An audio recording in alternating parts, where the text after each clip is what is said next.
For years, the White House recognized Armenian Remembrance Day while avoiding the term genocide, mainly to steer clear of potentially alienating Turkey, a NATO ally. But the White House statement said, each year on this day, we remember the lives of all those who died in the Ottoman-era Armenian Genocide and recommit ourselves to preventing such an atrocity from ever again occurring. American Armenians hailed the decision they see as long overdue. We worked very hard to see America recognize the Armenian Genocide, and so this is a new beginning for us. I feel it's a new beginning for my children. On Twitter, Turkey's foreign minister condemned the declaration, writing, "Words cannot change or rewrite history," and Turkey entirely rejects it. Beginning in April 1915, Ottoman authorities deported, massacred, or marched to death 1.5 million Armenians in the first mass extermination of the 20th century. Turkey doesn't deny the deaths from that era, yet refuses to call it genocide. The government maintains the death toll is inflated, and it all resulted from civil unrest. Here in Jerusalem's Old City, the Armenian Quarter reminds us of this community's rich Christian heritage. Still, constant reminders like this poster signify the scars and memories the genocide left on Armenians here in Jerusalem and around the world. During a ceremony in Armenia, Armenia's prime minister called Biden's statement a powerful step on the way to acknowledging the truth. The White House announcement will likely cast a chilling impact on U.S.-Turkish relations. Its foreign ministry said it would open a deep wound that undermines mutual trust and friendship, and Turkey summoned the U.S. ambassador to protest President Biden's decision.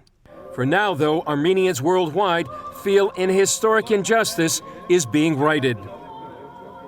You know, when you look at Ezekiel 38, you find an alliance coming against Israel, and they talk about Gog and Magog.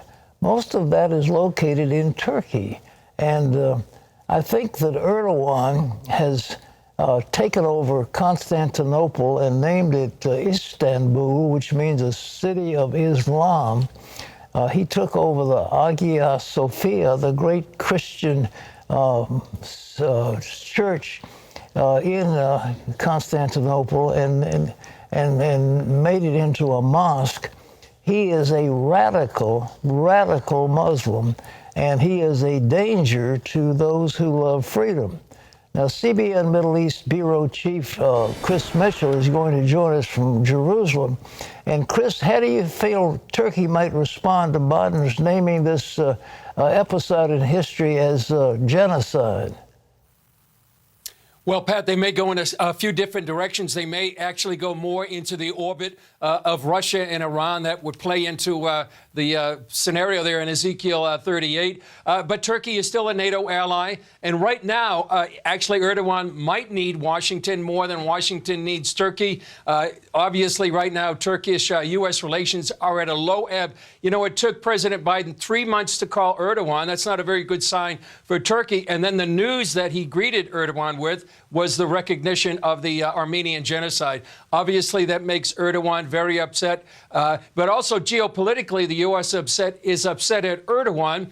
He's been fighting the Kurds in Syria. We've talked a lot about that about 1.5 years ago. He's bullying Greece. He wants a greater Turkey. He's trying to push into northern Iraq. So what this does, it diminishes some of Turkey's prestige in the region. And also, you know, on U.S.-Turkish relations, the U.S. is angry at Turkey for buying Russia's S-400 missile defense system. And by the way, Pat, I was talking to some Armenians here in Jerusalem, and they really are grateful for this, but they say it's about time that the U.S. recognize this as a genocide 106 years later after it started. Chris, there's an air base, Incirlik, in Turkey, U.S. air base, and I also understood that we have left several intermediate nuclear weapons in Turkey. Have we gotten those things out now, do you think?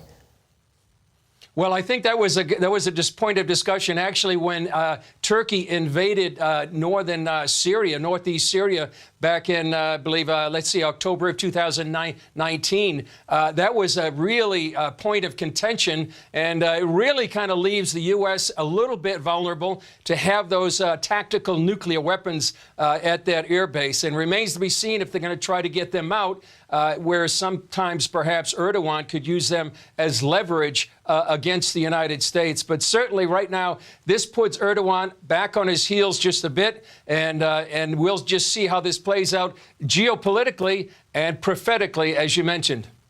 Chris, I have been unable to understand what's going on in Israel, and perhaps you can clarify it because I am totally baffled. What's the latest news in Jerusalem? Well, Pat, I'm a bit baffled, too, and I think a lot of Israelis are baffled, and people that are watching Israel around the world. Right now, the latest is that Netanyahu has given Benny Gantz an offer that he says that, listen, you can be prime minister first, and we'll go in a rotation deal. You go for 1 year, I'll go for 2, and then you can go for the final year. Gantz has already rejected that. But Netanyahu may actually offer it to others. He may offer it to Naftali Bennett, Gideon Sa'ar. These are right-wing parties, Pat, that are actually in the opposition. Naturally a right-wing government, but actually they are personally don't want to serve in a Netanyahu government. He has only 8 days left to form a mandate, and it looks like President Rivlin is going to give the mandate to Yair Lapid, and he'll have 28 days to cobble together a government. So right now, Netanyahu hasn't been able to convince those right-wing parties to join him. In the meantime, Naftali Bennett is working on a unity government with the so-called change bloc. And so there's just so many machinations going on right now, Pat. It's hard to keep up day by day. Well, but believe it or not, still possibilities of a fifth election later this year. Was he going to call a snap election where he might be taken out? I mean, instead of just going to the parliamentary system? Is that on the table?